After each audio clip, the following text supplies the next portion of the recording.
we just finished chapter 12, so Harry has detention with Umbridge. Is that correct? Is that what everybody else has? Okay. We'll get farther than I think, because we're going to skip most of this. So Harry goes off to detention.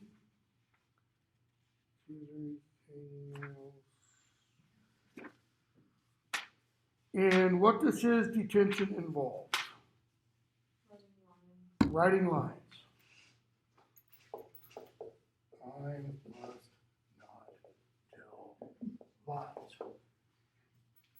Did teachers still, if you got in trouble in grade school, did any of you ever have to write lines? Because when I was growing up in the 60s, early 70s, definitely did. I was kind of a loudmouth in class. So when Harry writes the lines, what happens?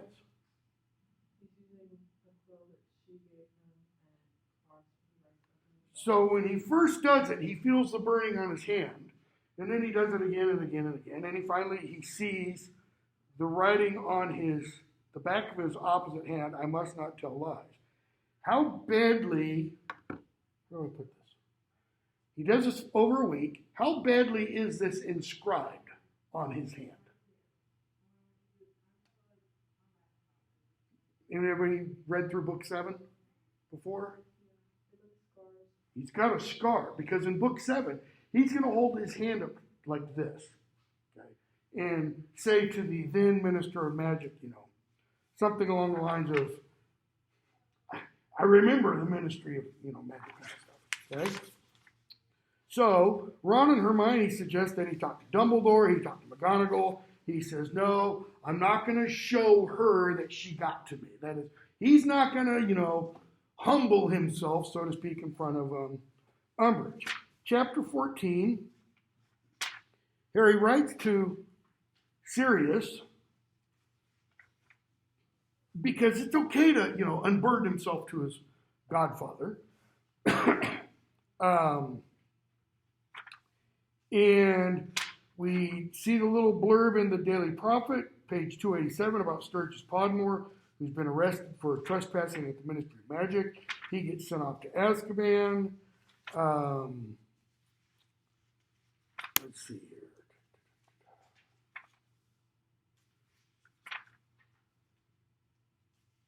We get the letter, pages 296 through 298 from Ron. Right? Yeah, there it is. I thought the passage I was looking for was before then, but it's not. And, from Percy to Ron. And what is Percy advising Ron of? Stay away from Harry, number 1. What else?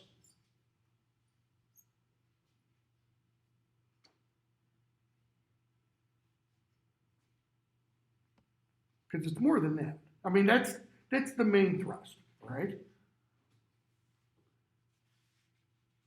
And what's one of the reasons, at least, that he gives why he should stay away from Harry? Okay, because he's a prefect, doesn't want to lose that. What else? Remember the book Percy was reading in Flourish and Blotts in Chamber of Secrets? Prefects who gain power. Okay, so, you always got to put that in context with Percy. What else? What does he say about Harry? He's kind of losing it. I know, do you know what's going on with Harry? In other words, he's spouting the Daily Prophet line. Okay. He also says, middle 298, it pains me to criticize our parents, but I'm afraid I can no longer live under their roof while they remain mixed up with the dangerous crowd around Dumbledore. Who's the dangerous crowd around Dumbledore? The Order of the Phoenix. Does Percy know everybody in the Order of the Phoenix? No, he doesn't. Because if he did, what would be the problem? The ministry would know. Okay? So he does say, I sincerely hope that in time they will realize how mistaken they were, and I shall, of course, be ready to accept a full apology when that day comes. In other words, when they come groveling before me, okay? So, later on in that chapter, a couple pages before the end, Sirius shows up in the fireplace, using the flu network. And he and Harry talk. And Harry asks him about Umbridge. And Sirius says, middle of 302, I know her by reputation. I'm sure she's no Death Eater. She's foul enough to be one. Yes, but the world isn't split into good people and Death Eaters. I know she's a nasty piece of work. Okay? Notice that. Sirius instructs Harry. He kind of corrects Harry. Harry says, she's foul. Therefore, she could be a Death Eater. Sirius says, Harry, don't look at the world in terms of pure black and white. It's not good people, Death Eaters. It's what? It's a spectrum. It's a continuum. All the way over here, you have, let's say, ultimate good. And all the way over here, you have ultimate evil. And Sirius is suggesting people, they exist on that continuum. What are we going to see? Sheesh. Within, 300-400 pages. Harry's going to see his father and Sirius on that continuum. And they're going to be, according to Harry's kind of description, kind of closer to the evil side. It kind of shakes his faith, let's say, in what he thought about his father.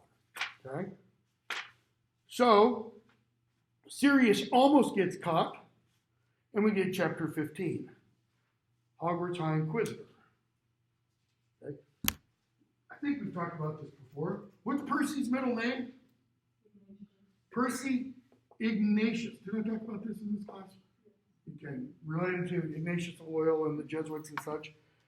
So, we hear that term Inquisitor now brought in, related to the Spanish Inquisition and such. Okay? So, we're told, in a big long thing, exciting new phase, line 307, page 307, says Percy, exciting new phase in the minister's plan to get to grips with what some are calling the falling standards at Hogwarts. The Inquisitor will have powers to inspect her fellow educators, make sure they're coming up to scratch. Professor Umbridge has been offered this position in addition to her own teaching post. We're delighted to say she has accepted. Enthusiastic support from parents and students. What parents? Malfoy. Okay. So they talk about, Dumbledore and such. And we hear Madame Marchbanks quoted. Okay. And notice, for a full account of Madame Marchbanks' alleged links to subversive groups, turn to page 17. So you get Madame Marchbanks quoted, and then what does the Daily Prophet do? It undercuts her authority. It undercuts her moral position by linking her to subversive groups. Where are we going to see Madame Marchbanks later? In the OWL exams. She's one of the examiners. All right? So, we're told Umbridge now gets to examine or inquisit, to make a word, her fellow teachers. Okay? How well does that go? Pick any teacher. How well does it go over? How well, put it this way, do the other teachers respect her? Not at all. Okay? And we see that most clearly with which one? And, and we could, quibble about which one we think is the most derisive towards her. Snape? McGonagall? I think they're pretty close in their distrust. All right? So, Harry gets detention again. 319. He has to go to McGonagall. She tells him, you got to get a grip on yourself. Harry talks about, to the others. He's got detention again. McGonagall is taking points from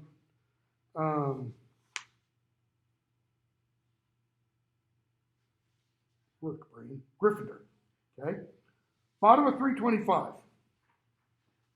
So, Harry, Ron, and Hermione are talking, and they realize now they're not going to learn any defensive magic. They're not going to learn anything in defense against the dark arts, other than theory. So Ron says, bottom of 325, we can't do much by ourselves. I mean, okay, we can look up jinxes in the library and try it. Hermione, no, you're right. We've gone past the stage where we can just learn things out of books. Wow. Hermione says, books can't help us anymore. We need someone who can teach us. Harry, if you're talking about Lupin, no, I'm not talking about Lupin. He's too busy, he's got other stuff. Well, who then? Hermione sighs. Isn't it obvious? I'm talking about you, Harry. There's silence. About me what? I'm talking about you teaching us defense against, and he stares at her, he stares at Ron. Ron gets a little grin, that's an idea. What's you teaching us? But I'm not a teacher, I can't. Harry, you're the best in defense against the dark arts. He says, no, I'm not. You've beaten me in every, she says, no, actually I haven't. You beat me in our third year. The only year we both sat the test and had a teacher who actually knew the subject. Okay? Think of that statement for a moment and jump way forward to the chapter 29, career advice. Harry's standing there before McGonagall. Umbridge is off to the side, and he tells McGonagall, I think I want to be an Auror. She's like, okay, cool. You got to exceeds expectations on every owl in Newton such. He's like, okay. And Umbridge is back there. And she keeps interrupting, and she tells McGonagall, Potter's not going to make it. He's not going to make it because of his results in my defense against the dark arts. And she says, yes, he will. He's done well in every class he's taken. She goes, you haven't read the memo. I say, yes, I have. And what does McGonagall say? Oh, let me clarify. He has done supremely well, not exact words. He's done supremely well in every test he's taken from a qualified teacher. Slam, Look what you've done, says Hermione. How do you mean?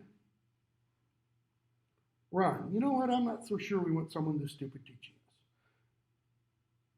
And what does he say? Let's think. First year, you saved the stone. That was luck. Second year, you killed the basilisk, destroyed Riddle. Yeah, but a fox hadn't turned up. Third year, fought off 100 Dementors. Yeah, but that was a fluke, time turner. Last year, you fought off you-know-who again. Okay?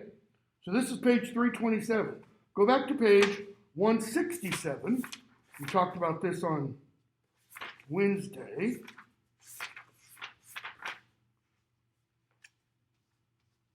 Harry's come back from the trial, from the hearing. He's up in his room. Ron and Hermione have gotten their letters. They're now prefects. He's thinking all put down. Okay? 166-67. Bottom of 166. Harry thinks, well, Ron and Hermione were with me most of the time that I did these things. And then that other part of him says, not all the time, though. They didn't fight Quirrell with me. They didn't take on Riddle and the Basilisk. They didn't get rid of all those Dementors the night Sirius escaped. And they weren't in the graveyard. Same exact things Ron lists in the same exact order. Okay? Harry, listen to me. Back to 327. I know it sounds great when you say it like that, but all that stuff was luck. I didn't know what I was doing half the time. Ron and Hermione sit there smirking at him. He says, don't sit there grinning like you know better than I do. And then they start laughing. How do we know that? Because he says, stop laughing. As he continues talking, they start laughing at him. Why? Because everything he says reinforces. They're thinking he ought to be teaching us this. You don't know what it's like. Neither of you. You've never had to face him, have you? Okay. What's he essentially doing there? He's signing the warrant for him to do it. Yes, they haven't had to face him. Harry has multiple occasions. Who comes out every one of those multiple occasions? Ron, we're not having a go at Diggory. Hermione, Harry, don't you see? This is why we need you. We need to know what it's... And she starts stuttering. Why? Because she's decided, I'm going to say the name. I'm going to show how deadly serious this is. We need to know what it's really like facing him, facing Voldemort. It was the first time she'd ever said Voldemort's name, and it was this more than anything else that calmed Harry. It's this, Hermione saying the name, that makes Harry realize, maybe not such a bad idea. Okay? So, Harry kind of agrees to it. And they go off to Hogsmeade, page 337. And Harry asks, so who'd you say is coming? How many people? And Hermione says, a couple. Okay, we've done this before. One is one, a couple is usually two, maybe three. The door of the pub opens. Describe the Hogshead. What kind of establishment is the Hogshead? What would it be in our world? Is it like a Ruby Tuesdays or some kind of, eating establishment that fine middle class people go into? No. It's essentially a dive bar. It's a biker bar. Okay? The Three Broomsticks is the Zaxby's, the Ruby Tuesdays kind of a place. Okay? So you get this biker bar, and in come a bunch of kids. First comes Neville with Dean and Lavender, followed by the Patil twins, Parvati and Padme, and Cho, and one of her usually giggling girlfriends. Then comes in Luna Lovegood, then Katie Bell, Alicia Spinnet, Angelina Johnson. In other words, the Quidditch team. It's kind of like moral support, but it's more than that. Then come in the Creevy brothers, or as I like to think of them, the Creepy brothers. Okay, Ernie McMillan, Justin Flinch Fletchley, whose loyalty Harry earned back in books 1 and 2. Hannah Abbott, a Hufflepuff girl with long plait down her back, whose name Harry didn't know. 3 Ravenclaw boys, Anthony Goldstein, Michael Corner, Terry Boot. One of them becomes Ginny's boyfriend, next book. Okay, Ginny, followed by a tall, skinny blonde boy with an upturned nose, who's later going to be named Zachariah Smith. Okay, who's a member of the Hufflepuff Quidditch team, and bringing up the rear, Fred and George Weasley with Lee Jordan. In other words, Harry, Ron, and Hermione, and how many others? 25. Not a couple. So you get these 25 plus 3, 28 high schoolers, essentially, or let me rephrase that. Some of them might be in our terminology, kind of middle schoolers. The Creevy brothers, because they're younger than Harry. Harry's 15 this book. Colin's a year younger, so he'd be 14. I guess that'd be like a freshman in high school. But then Dennis Creevy's younger than him. He's probably still, essentially 8th grade. So you get these middle schoolers and high schoolers all come into this bar. What's the problem there? Is this louder? Pretty obvious. Pretty obvious. If they had all gone into the Three Broomsticks, not a problem. Okay? But here they are in this shady place. So they talk about why they're here, why they're there. 340. The blonde Hufflepuff kid wants to know, what's the proof you know who's back? Was the blonde Hufflepuff kid there at the end of the previous school year? At the end of your feast? Yes, he was, because he's not a first year.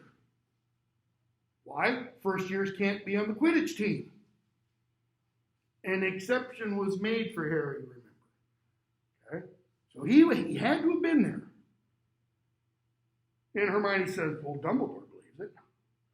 You mean Dumbledore believes him? Ron, who are you? Like, take names down for, informers. Zachariah Smith. And I don't know what exactly makes him say, you know who's back. Hermione, look, Harry said, that's okay. What makes me say you know who's back? I saw him. But Dumbledore told the whole school that.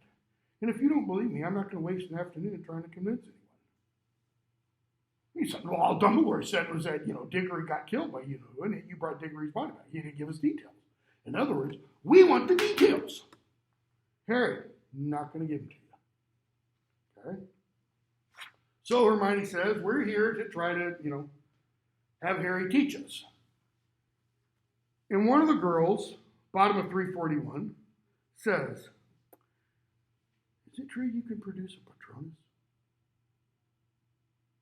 And there's, Harry, yeah, a corporeal Patronus? That is, a Patronus that looks like it has a body? Harry's heard that phrase before. Not many months long ago. You don't know Madam, she's my auntie. I'm Susan Bones. Okay, we're going to hear about Amelia Bones again, beginning of book 6. All right? So it's true. You can make a stag Patronus. Yeah. Blimey, Harry, Lee Jordan says. I never knew that. Fred, Mom told Ron not to spread it around. She said you got enough attention as it was. Not wrong, says Harry. Terry Boot, and you killed that basilisk thing with the sword and... Notice, others know Harry's exploits. Though it was never announced on a PA system, Harry killed the monster in the Chamber of Secrets. What's the one thing we do know everybody knew immediately? First book, Harry saved the Philosopher's Stone. How do we know? Because Dumbledore tells him, what you did down there in the chamber, by the way, was a secret. So, of course, the whole school knows. Okay?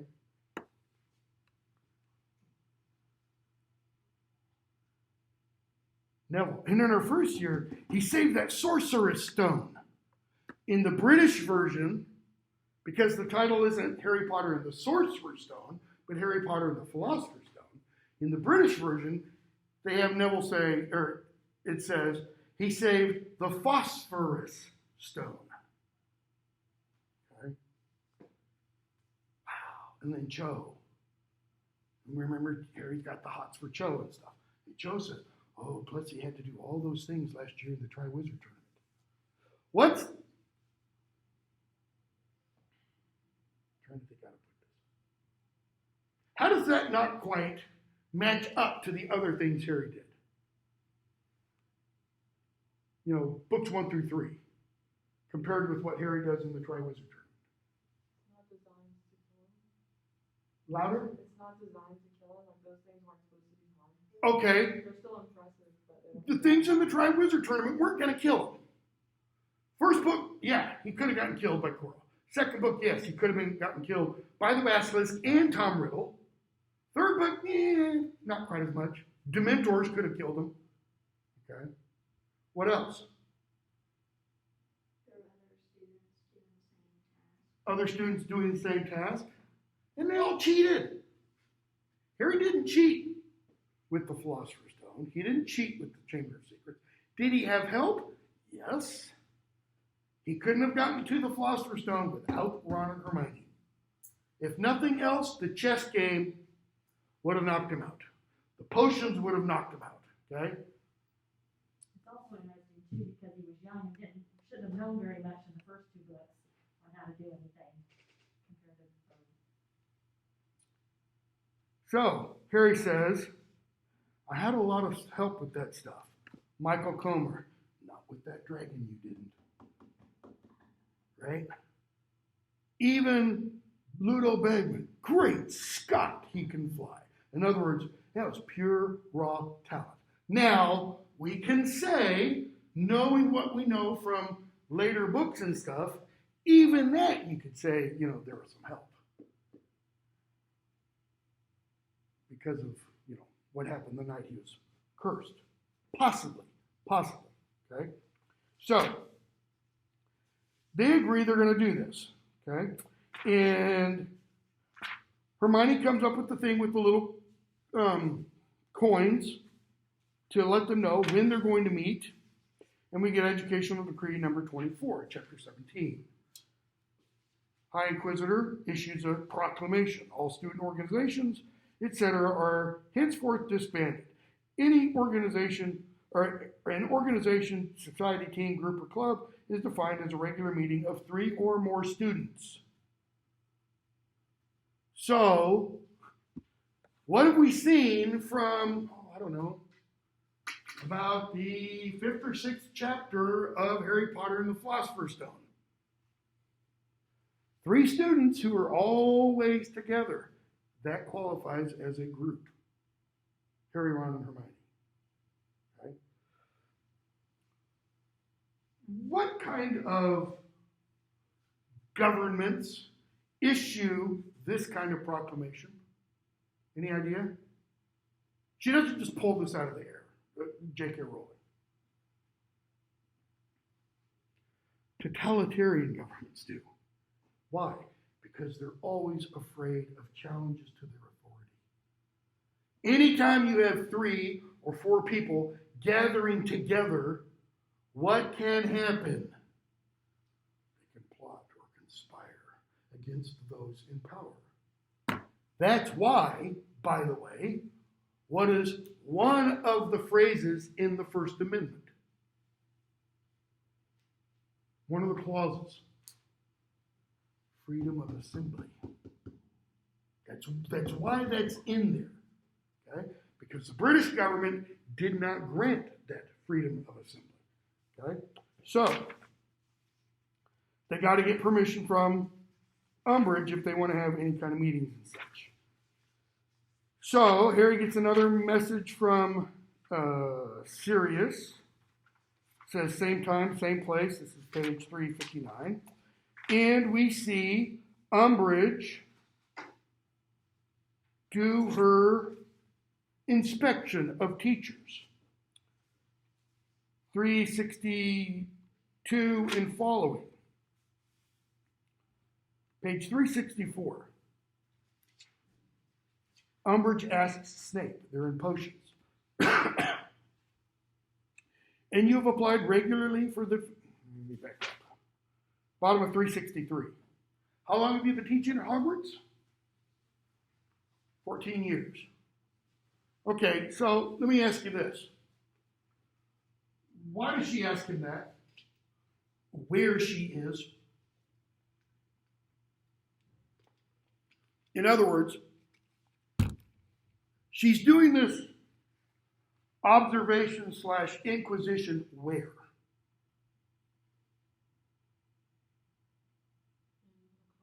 In his classroom. See, when departments around the university have tenure track faculty, those tenure track faculty, have got to be evaluated every year.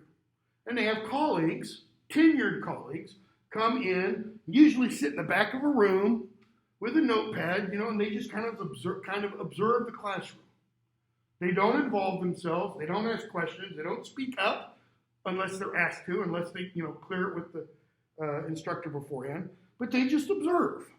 9 times out of 10, when I've done this is what I've done, they highly embellish what the instructor has done in the classroom. All the students are brilliant, they ask genius level questions, and it all reflects on the instructor kind of thing, okay? Notice she's kind of putting herself into the middle of the classroom. She is stopping the teaching that's going on. And if it's her job to determine whether or not someone is qualified, shouldn't she know some basic things about the instructor before she goes into the classroom? That is, shouldn't she at least have looked at the basic credentials, like how long Snape has been there, so that she doesn't have to ask that question? Yeah, she should have. I mean, that's a very simple thing to do. So how long have you been teaching at Hogwarts? 14 years. How long's Harry been at Hogwarts? 4 years. How old is Harry? 15. So Snape began teaching the year after Harry was born. You applied first for the Defense Against the Dark Arts, I believe? Yes. You were unsuccessful? Obviously. Why obviously? Because he would still be teaching it if he had been successful. We're going to find out. How long has McGonagall been teaching? 49 years. And what has she been teaching all 49 years? Transfiguration. That's why we see her first as a cat in the first book. By the way, Dumbledore taught Transfiguration before she did. Which makes a lot of people wonder, myself included, was he also an animagus? If he was, what's his animagus form? I kind of think it's a phoenix. Anyways. And you have applied regularly for the Defense Against the Dark Arts post since you first joined the school, I believe. Notice she always ends with, I believe. Why? Because she knows that's the case.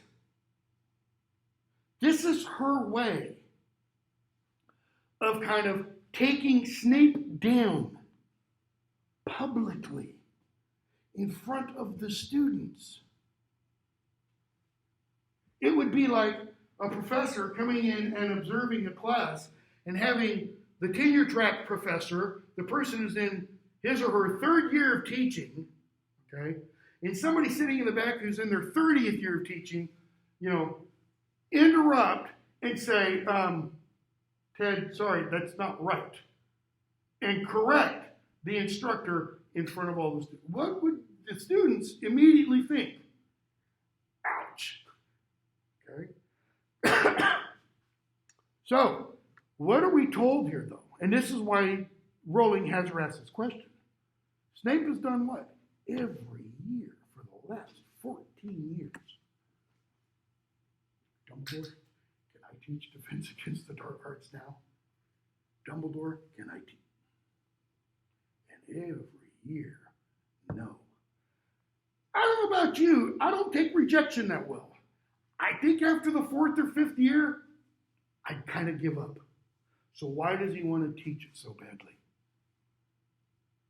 It's an interesting question. Is it because he knows it so well? It's said, in order to teach something, you need to know it well. Okay? In order to really know it well, you got to teach it. In other words, people, English majors, they go there, they get their master's degree, they get their PhD, they think they know everything when they're 28, 30, whatever, however old they are when they get their PhD. And I've told all my doctoral students, you don't really know this material. I've had students who've written dissertations and stuff on Beowulf and such. You might know the poem, but you don't really know it until you have to stand up and explain it and discuss it. That's when you really start to understand. Because when people start firing questions, and the questions make you think on your feet and make you make connections and put pieces together that have been separate, that's when you really start to get it, okay? So, Snape says, is this relevant? What's your point? Oh, yes. Ministry wants a thorough understanding of teachers' backgrounds. And notice, she makes it clear. This is what the ministry wants to know. It's no longer a matter of spying. It's totally out in the open. Okay? So,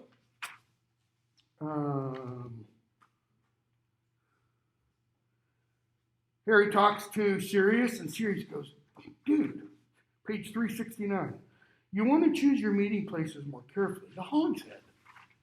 Well, it was better than 3 broomsticks, says Hermione. Harry, really? Which means you'd have been harder to overhear. If you'd been in the 3 broomsticks, go to the restaurant Jonathan's on Medical Center Boulevard on a Thursday afternoon or Friday afternoon. It's packed and it's loud. He's saying, Dad, you want to go to the 3 broomsticks because that's where everybody is, and there's a lot of hubbub, a lot of noise. Meanwhile, you guys are at the Hogshead, and there's 3 or 4 other people, and they hear everything going on. Okay? So, Dumbledore's army. We find out Harry asks on the page, Dobby. Harry asks Dobby, 386, a place where 28 people can practice defense against the dark arts without being discovered. Dobby says, I know the exact place. It's the room of requirement. Okay. What is it? It's a room that becomes whatever you require of it. All right? He tells them where its location is, but it's not always there. That is, sometimes you walk by it and the door isn't there. When somebody else is using it. Okay? So, Harry goes to it. 389. We need somewhere to learn to fight. Just give us a place to practice, somewhere they can't find us. And they go by it, and this door appears on the 3rd time walking past. And they go in, and it's a room probably somewhat slashed like this. Bookcases all along the walls, all full of defense against the dark arts kind of, spells and things like that. Carpeted floor with big old plush cushions all over. So that when you hit somebody with a spell and they fall, they don't get hurt. So, Hermione says we need a leader. Harry, duh. Okay? And then they need to come up with a name. So, 392. Bottom of 391. Angelina, how about the Anti-Umbrage League? Okay, what's the problem with that name? Too overt. It's like, the anti-Joe Biden team. If it gets out, everybody knows what it's about. Fred, or the Ministry of Magic are morons group. Okay? Kind of, too revealing. Hermione, how about something that didn't tell everybody what we were up to? Cho, the Defense Association, DA for short. Jenny, ooh, that's good. But let's make it stand for Dumbledore's army. Notice Cho carries Harry's current heartthrob, says DA. Jenny, his later heartthrob, says good, but Dumbledore's army. Why? That's what the ministry fears most. That is, let's name ourselves the thing they most fear. Everybody says yes. Okay. And Hermione pins the piece of paper with Dumbledore's army and all their names to it. Why? Why do they have a roster, a role for this? See, that's Hermione's ultra, what's the phrase I want? Logical thinking. Got to keep lists. Everything's got to be written down. Okay? So, 393, what does Harry say is going to be their first lesson? Expelliarmus. 392. I was thinking first thing we should do is Expelliarmus. The disarming charm. I know it's pretty basic, but I found it really useful. Oh, please, says Zechariah Smith. I don't think Expelliarmus is exactly going to help us against you-know-who. Do you? Harry. I used it against him. It saved my life. Think about this for a minute.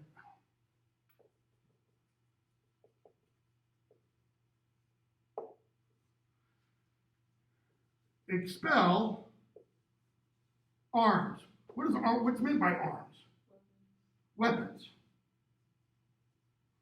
Okay? On one level, at least. What does Expelliarmus do? Harry calls it the disarming charm. Think about that word for a moment. What do you do when you disarm someone who is attacking you? How many of you seen Monty Python and the Holy Grail? Anybody? Just one. Okay. The rest of you have woefully inadequate educations. You need to go pull up Monty Python and the Holy Grail. There's a scene in it where King Arthur has to fight the Black Knight. Black Knight doesn't let anybody go by. And he does fight him, and he chops off one arm. He says, come on, I'll fight you with my other arm. And he chops off both arms. And King Arthur starts to run, and he says, come on, you don't have any arms. I'll kick you. So he eventually chops off both his legs. Okay, we'll call it a draw. Okay, the Black Knight says.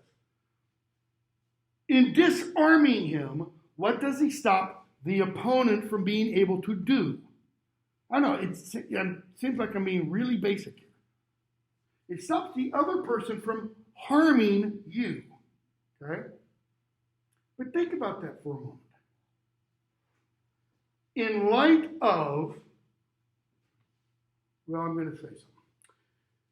Assuming you've read all the books, might be a big assumption. How many of you have read all the books before? Okay, almost all. I won't give away too much. What happens when somebody kills somebody else? We're told later on, it divides your soul. You fragment yourself. In killing somebody else, you kind of kill part of yourself, right? So if you stop somebody else from harming you, what are you doing? Okay, what else though? What are you doing to/for that other person? You're stopping him or her from harming him or herself. That is, if they're trying to kill you, and killing you will split their soul, then by stopping that individual from killing you, you're stopping them from harming their souls. Those other individuals who are trying to do all that. The reason this, made an impression on me is one time I was teaching this, and I had a student who was involved in, it was a martial art, and I'm trying to remember which kind. Tai Chi, I think it was. And he pointed out, he said, most martial arts are not about offense. They're all defensive. And what do you attempt to do? You attempt to take that other person's, what seems to be their strength, and turn it into their weakness. Why? Because you're trying to stop the other person from hurting him or herself. Okay? So, using the disarming charm then becomes what?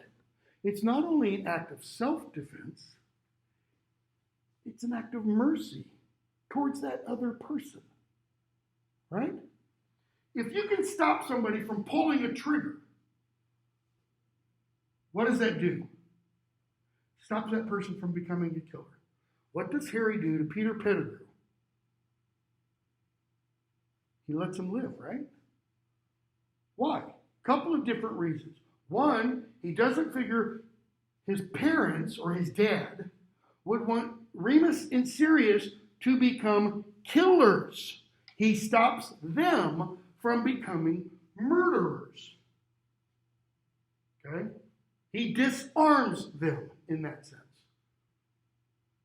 Can he do anything to stop Peter Pettigrew from having been a killer? No. Already done. It's already in the past.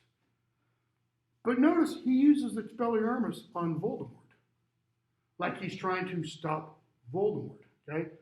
Nah, can't really say it yet, can I?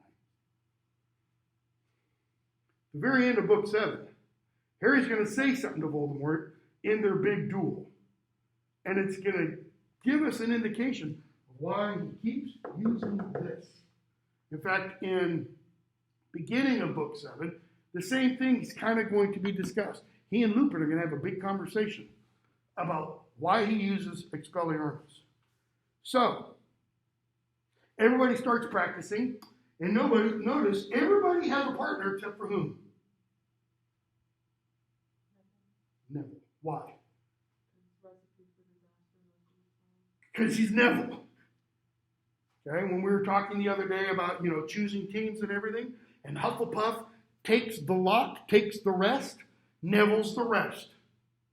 Interestingly, though, Neville is in Gryffindor. Why? He might not have the outward seeming abilities, but what does he have? He's got the courage inside. We see that at the end of the first book. He stands up to Harry, Ron, and Hermione. Of course, they knock him out of their way, impedimenta, stupefy, and such. So we see middle of 393. Neville uses Expelliarmus on Harry and says, I did it. I've never been able to do it before. And we're told Harry's response. Good one, said Harry, encouragingly. What does encouragingly mean? Or to be encouraging. In means to increase, to make more. Courage, the heart. Harry blows up, enlarges Neville's heart. Compare that with someone like Snape. Or, even better, Neville's grandmother. What does she constantly do to Neville? She beats him down. We're going to see Christmas on the Closed Word. You're not like your father. You're no good. Here, Neville does it. Notice, Harry doesn't point out what about this little situation. Yeah, okay, so my back was turned to you. I didn't have my wand in my hand. I wasn't ready. Okay? Why? Because that would defeat Neville. He's trying to build him up. This is telling us what about Harry as a teacher? It's what I'm not good at. He's encouraging. He's telling the students, well done, even if it's not so well done. Okay? So, Harry sends Neville off to battle, let's say, with Ron and Hermione. Why? Because Harry's the teacher. What's he going to do? He's going to go around to the different groups. And he's going to point out, flaws, and he's going to encourage certain movements and such. Emphasizing what about Harry as opposed to, name, Umbridge. It's not theory. It's practice. Now you got to say it better. You got to move the wrist better, things like that. So,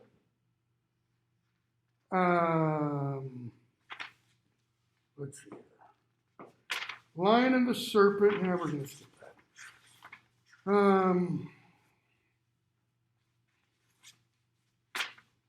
We'll skip the chapter Lion and Serpent. Hagrid's tale. Hagrid comes back. What's Hagrid been off doing? Yeah. What did Dumbledore say to Fudge at the end of the previous book? He gave him a series of suggestions. First one was what? Get the Dementors out of Azkaban. Second one, send an envoy to the Giants. If we can get the Giants on our side, rather than on Voldemort's side, so he sends Hagrid and Madame Maxime, who is not just large-boned. Okay? So Hagrid comes back, chapter 21, Eye of the Snake.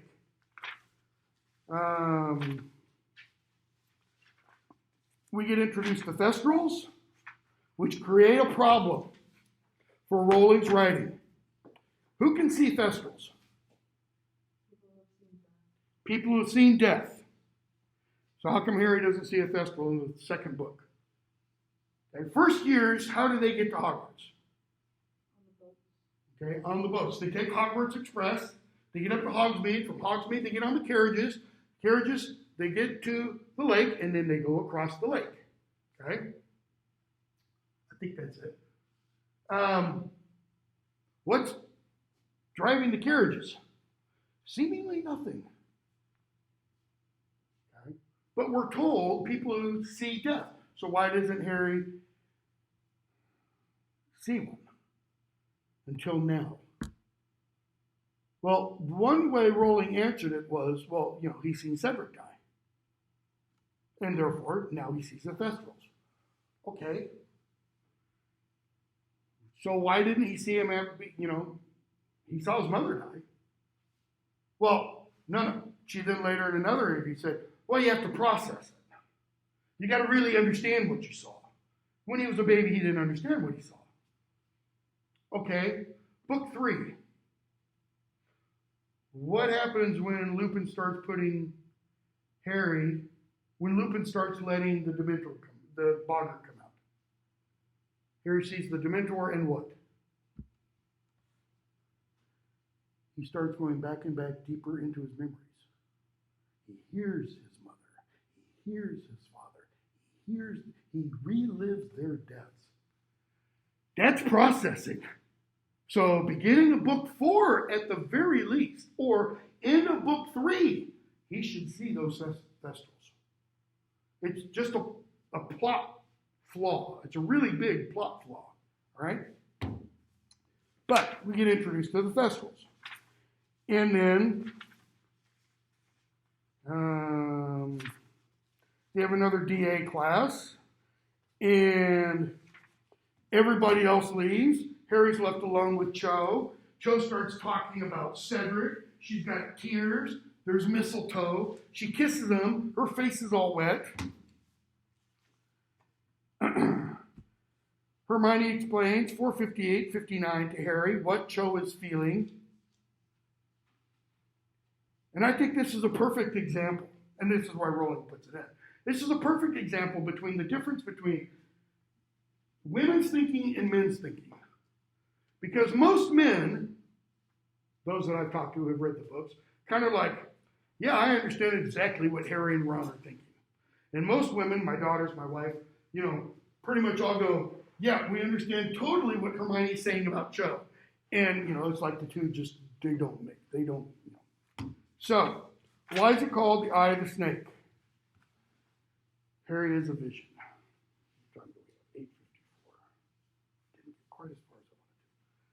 We're supposed to finish this on, Wednesday. Okay, yeah, we're fine. Harry sees Mr. Weasley get attacked. And we'll have to stop there. We'll pick up with chapter 22 on Monday. I've got a quiz up for the first half. I think it's open now. Which goes through chapter 22, I believe. It's due Sunday night. All right, so for Monday, we'll split the remaining about 400 pages, so get to about 600 and